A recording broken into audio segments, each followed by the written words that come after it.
Well, the intention wasn't this particular South LA cafe.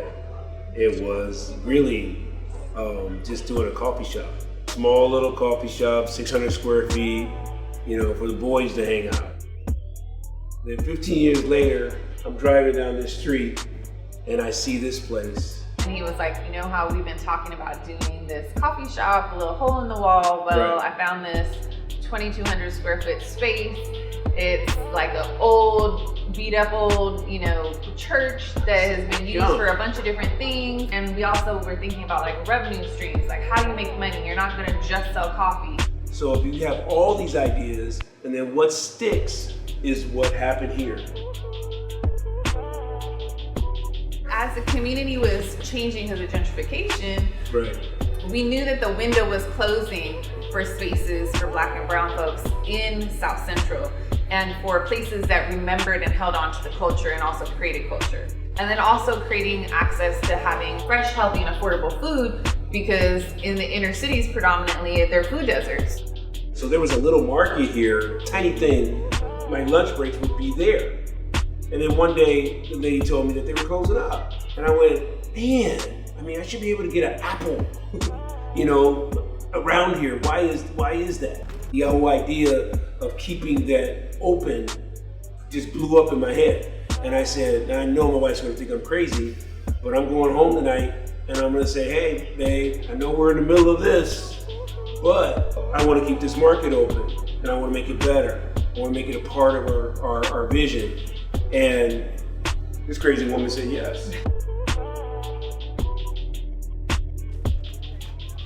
I remember from this area, I learned to hustle, and we used to go around, door to door, me and my boys, and ask could we pick their trees. We pick their trees, get all the oranges, and we eat. We never had to worry about food because we ate that stuff. What we didn't eat, we'd sell, and the bottles that we collect, we take up to a little store on the corner and get our change, which is over on Adam's liquor store. And that's where I learned to hustle, man.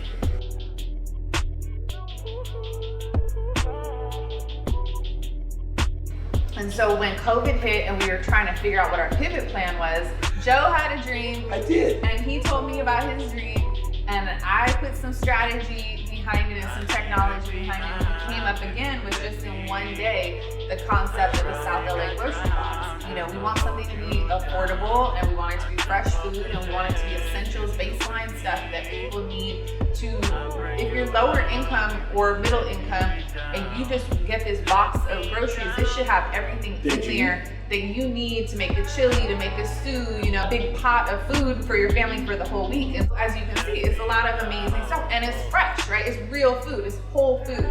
And we also priced it $35, so it was like very fair. And so we had it where you could either buy it for yourself, or we came to sponsor it to gift it forward to a neighbor in need. Very quickly, we saw 70% of the sales were coming from people from all over the world.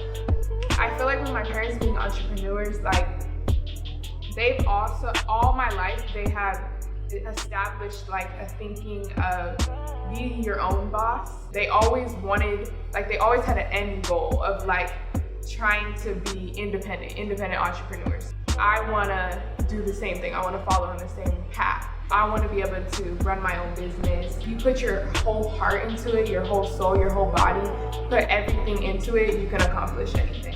My parents have always done different jobs, whether it's working at a park or being a firefighter. So it's always been a thing where it's not, you have to have a good work ethic, and especially with the cafe now, we don't really have a higher boss, and we are the bosses, so we have to hit that standard. We can't be doing crazy stuff because it's our business, it's our community that we're working for. 1, 2, 3. So we came up with the idea of why not have a distribution of 150 grocery bags every week.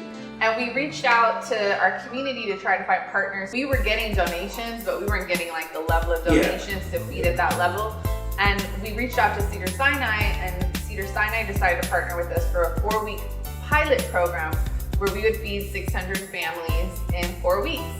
We came up with the operation, like we figured it out. We got volunteers, we figured out how long it would take to make them and the process and how to do it safely. And we have a pedestrian line down the street and we have a car line down the street. The distribution begins at 3 every Wednesday, and people are here at 1:30 getting in line because they know it's like we say, it's like Thanksgiving or Christmas dinner. You know, you work all day long, you take 12 hours to cook that meal, and everybody comes in and they grub in 15 minutes, you know, and it's gone.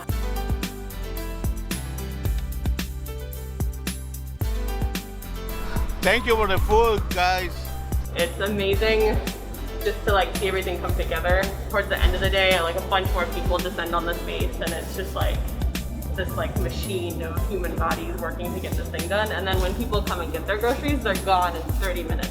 I've seen a lot of like little boys come up to Joe and say like, "Thank you for giving me healthy food," and it's really special. I'm happy about Wednesday, but I'm also a little troubled by it because at the end of the giveaway, there's always more people that need more food.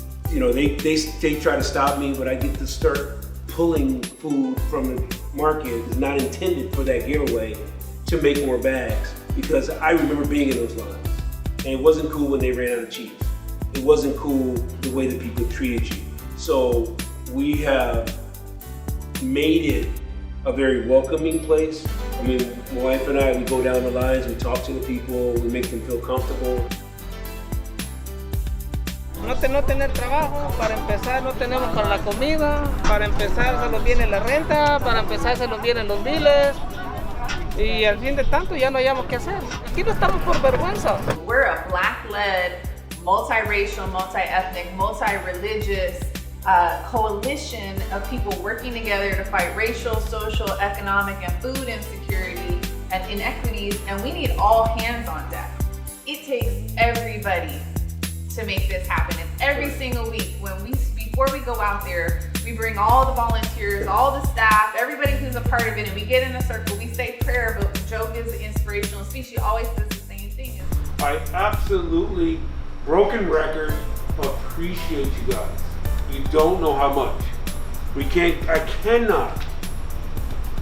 Somehow, I do anyway, but I have to understand that I cannot do this without you. So please keep coming, because I'm not going to stop doing this. So, and understand that I truly, from my heart, appreciate you. Mr. Brown, I saw him, walking around here, and my first intention was to overshower him with help. I think somebody pulled my shirt and said, "Hey, that's not necessarily the way to go." The process of him developing or getting back to himself doesn't happen because you're just giving. So with that, I said, well, I'm gonna give him a job. I said one thing he could do is what I've been doing, is going around this entire area and sweeping up all the trash.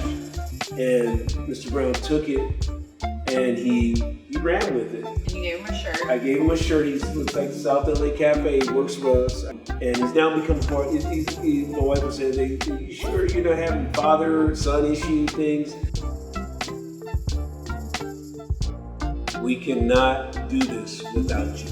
Yeah. It's just the bottom line. We just can't. We can't, and we want to keep doing it, and the vision and need is bigger and bigger and growing and growing. And so we need for people who feel inspired about what we're doing to say, how can I help the folks that are running South LA Cafe? Because we're two people that can impact millions of people all around the world with the right resources and with the right support. And so that's our goal, is to hopefully inspire people to do that.